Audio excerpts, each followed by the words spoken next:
In CRO, you will see that sometimes the trace line is not straight.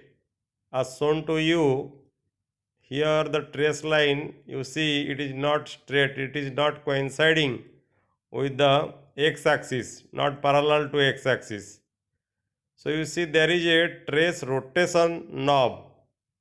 You have a trace rotation knob. By rotating the knob, you can make the trace straight. You see now the trace is parallel to the x-axis. Again I am rotating the knob.